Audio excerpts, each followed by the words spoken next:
اعوذ باللہ من الشیطان الرجیم بسم اللہ الرحمن الرحیم۔ یہ قرآن مجید کے وسط میں دو عظیم خزانے ہیں حکمت قرآنی کے، سورہ بنی اسرائیل اور سورۃ الکہف، اور یہ نہایت حسین و جمیل جوڑا ہے۔ اس میں جوڑے ہونے کی جو نسبتیں ہیں، نسبت زوجیت، کیا کیا مشابہتیں ہیں، کس کس اعتبار سے کمپلیمنٹری ہیں، وہ تو ظاہر بات ہے کہ میں شروع میں زیادہ وقت نہیں لے سکتا، یہ تو دوران جب ہم ترجمہ کریں گے پڑھیں گے بات واضح ہو جائے گی، لیکن ایک دو موٹی موٹی باتیں دیکھ لیجئے۔ اس سورت کا آغاز ہو رہا ہے سبحان الذی اسری بعبدہ، اللہ کی تسبیح کے ساتھ۔ سورہ کہف شروع ہوگی الحمدللہ الذی انزل علی عبدہ الکتاب، الحمدللہ، اور حدیث نبوی میں آیا ہے التسبیح نصف المیزان والحمدللہ تملؤہ، نظام جو میزان معرفت خداوندی ہے وہ آدھی ہو جاتی ہے تسبیح سے، سبحان اللہ کہنے سے، اور پر ہو جاتی ہے الحمدللہ کہنے سے۔ یہ دونوں مل کر گویا کہ معرفت خداوندی کا جو بھی انسان کے پاس ہو سکتا ہے اثاثہ اور جو پونجی ہو سکتی ہے اس کی تکمیل ہو جاتی ہے۔ یہ ہم آگے چل کر المسبحات میں اس مضمون پر تفصیلی گفتگو کریں گے، لیکن یہاں نوٹ کر لیجئے تسبیح سے شروع ہو رہی ہے سورہ بنی اسرائیل اور تحمید سے الحمدللہ الذی انزل علی عبدہ الکتاب۔ پھر یہ کہ یہاں ہے ذکر اللہ اپنے بندے کو لے گیا، وہاں ہے اللہ نے اپنے بندے پر کتاب اتاری، یہ گویا کہ ریسیپروکل معاملہ ہو رہا ہے۔ دونوں جگہ عبد کا لفظ آیا، رسول کا لفظ نہیں آیا۔ سبحان الذی اسری بعبدہ، الحمدللہ الذی انزل علی عبدہ الکتاب۔ اس طرح آخر میں آپ دیکھیں گے دو آیت قل سے شروع ہوتی ہے، قل الرحمن ایما تدعوا فلہ الاسماء الحسنی، اسی طریقے سے آخری آیت بھی ہے، اور پھر اسی طریقے سے سورہ کہف کی بھی آخری دو آیتیں قل سے شروع ہوئی۔ چار قل ہیں، چار قل تو سورتوں کے ہیں، قل یا ایھا الکافرون اور قل ھو اللہ احد اور قل اعوذ برب الفلق اور قل اعوذ برب الناس، چار قل بہت مشہور ہیں، لیکن یہ چار قل جو ہیں، دو آیتیں قل والی یہ سورہ بنی اسرائیل کی آیتیں، اور دو آیتیں قل والی جو سورہ کہف، نہایت عظیم آیات ہیں، اور ان دونوں میں بھی وہی ریسیپروکل نسبت ہوگی کی طرف کہ میں نے اشارہ کیا ہے۔ ایک اور خاص بات یہ ہے ان صورتوں میں کہ یہ اس طریقے سے انٹرلاکڈ ہے، جیسے ریل گاڑی کے دو ڈبے ہوتے ہیں ان کو جوڑا ہوا ہوتا ہے بیچ میں، انٹرلاکڈ ہوتے ہیں۔ یہ جو ہے وہ ختم ہوگی سورہ مبارکہ کبر ہو تکبیرا قل الحمدللہ الذی لم یتخذ ولدا، کہو کہ قل حمد، کل تعریف اللہ کے لیے ہے جس نے کسی کو اپنا بیٹا نہیں بنایا۔ یہ آخری آیت ہے، اور اس حکم پر گویا کہ تعمیل کرتے ہوئے اگلی صورت نازل ہو رہی ہے الحمدللہ الذی انزل علی عبدہ الکتاب ولم یجعل لہ عوجا۔ اس طریقے سے یہ دونوں جوڑے جو ہیں باہم انٹرلاک بھی ہیں۔ یہ سورہ بنی اسرائیل جو ہے اس کا پہلا رکوع اس اعتبار سے بہت اہم ہے، بہت عظیم ہے کہ اس میں بنی اسرائیل کی تاریخ کے چار ادوار کا تذکرہ ہے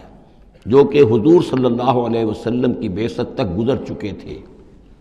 2000 برس کی تاریخ ان کی ہے، جس کو کہ چار ادوار میں یہاں چار آیتوں میں سمو کر بیان کر دیا گیا۔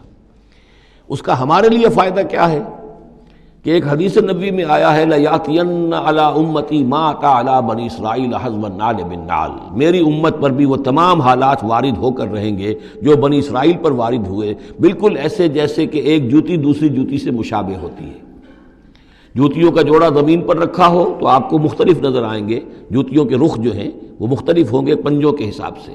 لیکن اگر ان کے تلووں کو جوڑ دیں گے تو معلوم ہوگا کہ ان میں کوئی فرق نہیں ہے۔ تو اسی طریقے سے چار ادوار امت مسلمہ، امت محمد صلی اللہ علیہ وسلم کی تاریخ کے گزر چکے ہیں۔ تو گویا کہ اپنے آپ کو سمجھنے کے لیے بھی یہ آئینہ جو ہے ان آیات میں جو تاریخ بنی اسرائیل کا آ رہا ہے وہ بہت مفید ہے۔ چنانچہ اس پر میں نے ایک مضمون لکھا تھا، وہ پھر پہلے تو اب چھپتا ہے چھوٹی شکل میں، وہ کتابچہ ہے تنظیم اسلامی کا تاریخی پس منظر، اور اس کے بعد ایک بڑی کتاب بھی اب آ چکی ہے سابقہ اور موجودہ مسلمان امتوں کا ماضی، حال اور مستقبل، اردو میں وہ کتاب بھی موجود ہے جو اس موضوع پر ہے۔ لیکن اس ضمن میں جو کچھ مجھ پر کھلا ہے وہ در حقیقت ان آیات کے حوالے سے اور اس حدیث کی کنجی سے، وہ حدیث جو ہے گویا کہ وہ ایک کنجی کی حیثیت رکھتی تھی جس سے کہ میں نے ان آیات میں جو خزانہ مضمر ہے علم کا اور معرفت کا اور معلومات کا، اس کو میں نے کھولا ہے اللہ کے فضل و کرم سے۔ اب جو ہے انگریزی میں بھی یہ کتابچہ جو ہے چھوٹا بھی موجود ہے، rise and fall of the Muslim امہ،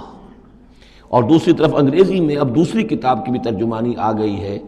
لیسنز فرام ہسٹری، اور وہ سب کے سب جیسا کہ میں نے عرض کیا یہاں سے ماخوذ ہیں۔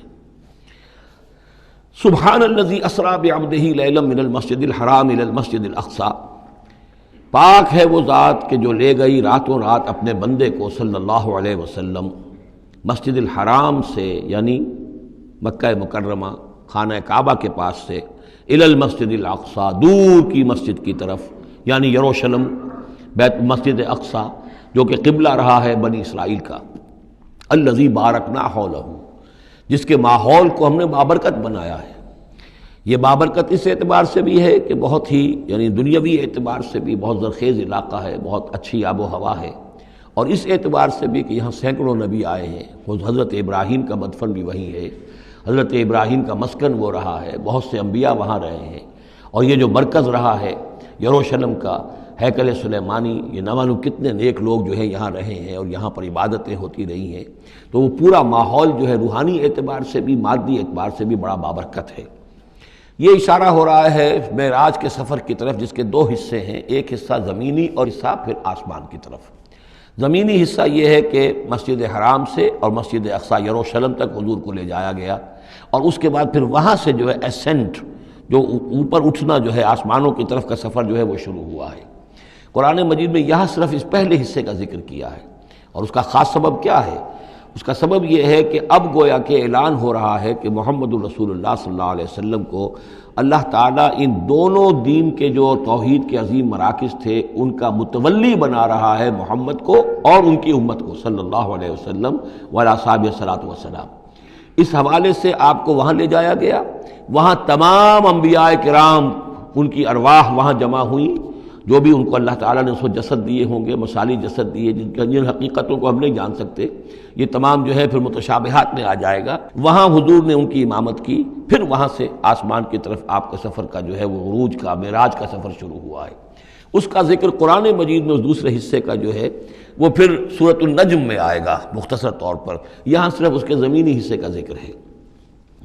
سبحان الذی اسریٰ بعبدہ لیلا من المسجد الحرام الی المسجد الاقصی الذی بارکنا حولہ لنریہ من آیاتنا، تاکہ ہم دکھائیں اسے اپنے بندے کو محمد کو صلی اللہ علیہ وسلم اپنی آیات۔ انہ هو السمیع العلیم، یقیناً سمیع البصیر، یقیناً وہی اللہ ہے سب کچھ سننے والا، سب کچھ دیکھنے والا۔